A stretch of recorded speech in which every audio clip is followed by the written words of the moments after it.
Ketemu lagi di Ide Ruby, Ide RP, Ide Ruby Prasetyo.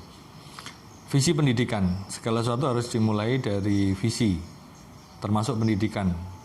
Dalam hal ini saya mau cerita tentang pendidikan anak. Entah bagi orang tua yang punya anak atau mungkin berencana punya anak, rasanya hal ini jarang dilakukan oleh keluarga, khususnya orang tua, untuk menentukan visi pendidikan bagi anaknya atau anak-anaknya. Nah, pentingnya visi pendidikan ini seperti negara punya visi dasar negara gitu ya, landasan negara dan seterusnya. Perusahaan juga punya visi misi dan seterusnya. Nah, keluarga mestinya juga gitu ya. Khususnya di pendidikan anak, mestinya keluarga menentukan visinya. Anak ini mau dididik bagaimana. Selama ini coba dipikir-pikir, dirasa-rasain, dievaluasi, ditinjau kembali gitu ya. Pendidikan anak-anak kita ini apakah ada visinya, ataukah hanya karena orang lain begitu, karena biasanya begitu, karena saya dulu juga begitu, makanya pendidikannya sampai yang sekarang ini ya seperti itu gitu ya. Jadi mulai anak mau bagaimana nih, visinya apa nih, anak dididik supaya apa, itu mestinya ditentukan dulu. Tapi sekarang yang terjadi dengan anak-anak kita, apakah sudah kita tentukan, ataukah usianya sudah mau 3 tahun nih, sudah waktunya untuk ke PAUD, terus kemudian dilanjutkan, sudah dari PAUD kemudian ke TK, TK, SD, SMP, SMA, nanti kuliah. Terus nanti setelah kuliah kemudian bekerja. Jalur itu yang rasanya, bukan rasanya sih, ini faktanya ditempuh oleh banyak keluarga di Indonesia. Kebanyakan mungkin itu jalur yang ditempuh. Termasuk saya sendiri juga seperti itu. Nah, bagaimana kita dengan anak-anak kita? Berapa tahun ya mereka akan disekolahkan, atau berapa tahun mereka akan mulai diberikan pendidikan? Karena biasanya pendidikan itu hanya identik dengan sekolahan, yang mana itu sebenarnya tidak tepat juga gitu. Karena sejak di dalam kandungan sebenarnya anak ini sudah bisa diajak komunikasi, diberikan rangsangan untuk kecerdasannya begitu ya. Dan lain sebagainya, itu rasanya itu banyak ilmunya dan banyak diketahui, sudah menjadi pengetahuan umum begitu. Nah, kemudian apakah disadari bahwa sebelum disekolahkan anak-anak itu sebenarnya sudah harus dididik gitu ya. Mulai dia tadi di dalam kandungan, kemudian lahir, bulan-bulan pertama dia diajarin untuk minum ASI dan seterusnya kayak gitu ya. Nah, itu kan sebenarnya sudah melakukan pendidikan.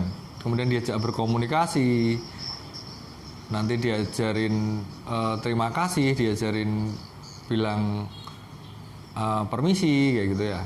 Itu kan hal sederhana yang sebenarnya dilakukan di rumah. Nah, saya ingin menyampaikan tentang visi pendidikan, betapa itu penting supaya anak-anak kita tidak hanya mengikuti jalur yang sudah ada. Jadi harus ditentukan nih, anak-anak kita ini mau ngapain. Karena memang sebenarnya orang tua pastilah yang sangat menentukan anak-anak kita itu mau bagaimana, mau kenapa. Dan seharusnya kita memutus seringkali kan orang tua punya harapan pada anaknya. Kamu sebaiknya menjadi ini gitu. Nah, dalam hal ini saya sudah dibebaskan orang tua saya untuk memilih cita-cita saya gitu ya, menjalani kehidupan saya tidak diatur-atur. Sekolah saya, kuliah juga sudah tidak. Sedangkan kalau SD, SMP, SMA ya karena yang lain begitu ya makanya saya ikut itu gitu. Nah, visi pendidikan ini perlu ditentukan, dan untuk menentukan ini orang tua harus punya pemahaman terhadap pendidikan. Jadi bukan hanya nanti kalau sudah umur 3 tahun masuk ke PAUD, terus kemudian nanti cari TK yang bagus. Yang bagus itu biasanya identik dengan yang mahal. Sudah di mana-mana kayak gitulah, itu sudah rumus umumnya begitu. Dan seterusnya ke jenjang-jenjang berikutnya. Nah, beberapa waktu yang lalu saya sangat senang mendengar Renat Kasali di podcastnya ada istilahnya ledakan degree apa non degree ya pokoknya itulah lulusan bukan lulusan perguruan tinggi yang akhirnya menguasai atau menjadi ahli di bidang-bidang tertentu, misalnya hacker gitu ya. Hacker terus kemudian dia direkrut untuk jadi support sistem keamanan komputer, keamanan jaringan di suatu institusi ya gitu. Jarang sekali rasanya hacker itu yang lulusan sekolah gitu ya. Karena biasanya mereka tidak betah di sekolah tapi melakukan penelitian atau melakukan pembelajaran mandiri sehingga dia akhirnya bisa membobol situs tertentu yang dengan keamanan cukup baik sehingga dia akhirnya direkrut untuk menjaga justru keamanan di tempat itu. Dan beberapa lah ya, mungkin kalau kita tidak sedang membicarakan mereka yang memakai jalur formal, tapi saya ingin menyampaikan bahwa pendidikan itu bukan hanya pakai jalur sekolah. Itu yang saya ingin menyampaikan itu supaya teman-teman juga tahu bahwa oh iya ya ada jalur-jalur di luar sekolah, jalur-jalur non formal yang bisa jadi itu justru mengoptimalkan anak-anak kita dalam belajar, dalam meraih cita-citanya. Di video saya yang sebelumnya saya memang menanyakan bagaimana kenyamanan anak-anak dalam bersekolah, seberapa enjoy kayak gitu ya. Nah, kali ini saya ingin menekankan tentang visi pendidikan. Apa ya nanti anak saya ya pastinya lah ya. Gampangnya kalau sulit menentukan visi pendidikan itu kan anak saya itu jangan jadi koruptor misalnya begitu ya. Terus kemudian anak saya yang dermawan misalnya gitu, yang rendah hati, yang baik, yang berani. Nah, itu pasti ada hal-hal baik yang ingin dicapai melalui pendidikan itu, dan apakah melalui sekolah itu bisa tercapai ataukah justru harus mencari jalur yang lain. Nah, itu ya menentukan visi pendidikan bagi anak. Saya ingin membantu begini ya. Kalau memang punya cita-cita, harapan, visi itu, apakah memang harus dari sekolah? Karena saya memberikan catatan saja bahwa di sekolah itu dimulainya kompetisi dan seringkali itu tidak sehat. Dan betapa dari kompetisi yang tidak sehat itu akhirnya memecah belah kelompok. Kelas meeting misalnya, apakah kelas meeting itu menjadi hal yang positif? Karena antar kelas berhadap-hadapan, terus kemudian nanti juaranya siapa kayak gitu. Nah, itu saya memberikan satu contoh. Belum lagi nanti kalau sekolah, mereka ada di sekolah yang homogen, misalnya dengan agama tertentu atau etnis tertentu. Di situ tidak ada etnis yang lain, tidak ada agama yang lain. Nah, apakah mereka siap berbaur di dunia nyata? Mungkin kalau di dunia sekitar kita masih bisa berbaur, tapi apakah memang anak kita visinya hanya di situ saja? Kalau keluar negeri, mau keluar negeri mana? Begitu kita sebenarnya keluar dari rumah, yang ada adalah sesuatu yang beragam, sangat beragam. Dan apakah anak kita ada di dalam sekolah yang siap untuk keberagaman itu? Nah, sekolah rasanya tidak siap, dan saya tidak menyalahkan sekolah, saya tidak menuntut sekolah, saya mencoba mencari alternatif. Jadi anak-anak saya berkenalan dengan teman-teman dari etnis yang berbeda-beda. Walaupun di tempat kami tinggal tidak begitu beragam, tapi adalah ya perbedaan-perbedaan etnis, perbedaan-perbedaan agama, sosial dan lain sebagainya. Anak-anak saya kenalkan dengan banyak keberagaman tersebut.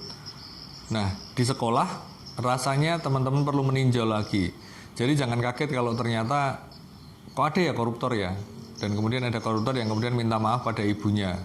Menurut saya itu menyedihkan sekali. Mungkin kalau si koruptor itu selalu dekat dengan ibunya, rasanya dia nggak akan korupsi gitu ya, karena dia tahu bagaimana ibunya mengasihinya, mencintainya, menyayanginya, dan melakukan perbuatan ini tidak baik, melakukan perbuatan ini nggak benar gitu. Nah, kenapa saya sampai ke situ? Karena di sekolah juga diajarkan kompetisi tadi ya, entah itu sengaja entah itu tidak, tapi ada kompetisi itu. Terus kemudian beberapa juga akhirnya tricky.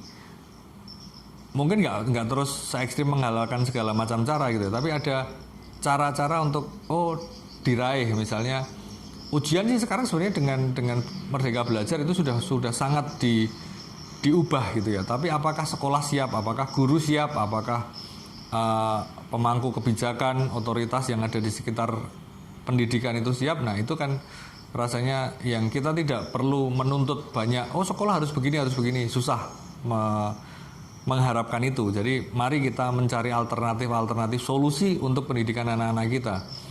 Kita nggak bisa menyerahkan anak kita begitu saja ke sekolah-sekolah tadi. Nah, hal-hal yang negatif di sekolah yang lain ya, misalnya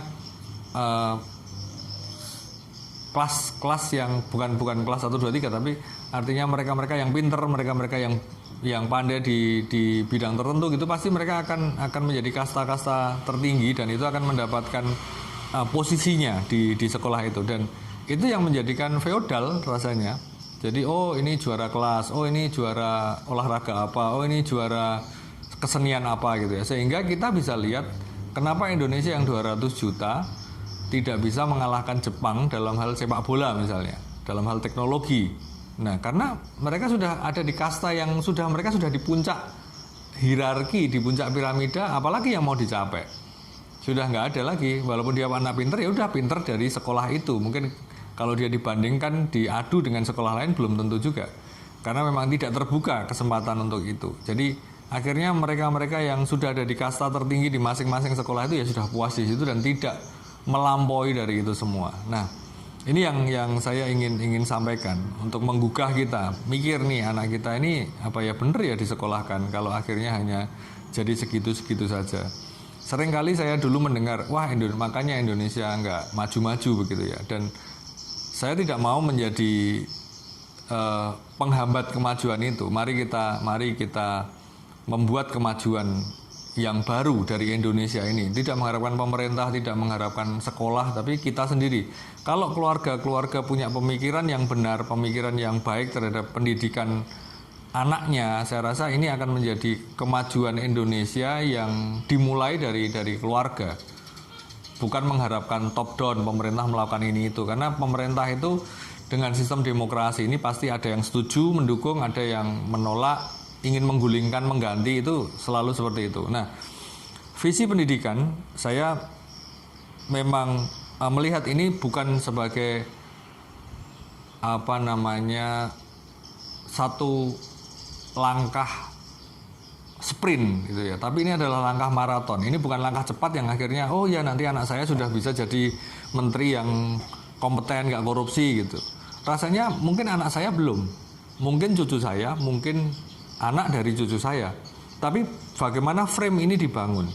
Kita sudah rasanya yang seusia saya ya 40-an sekian gitu ya, dibangun dalam pendidikan yang begitu-begitu saja. Dan berapa sih orang yang sekarang ini melihat bisa dilihat mereka memajukan Indonesia gitu.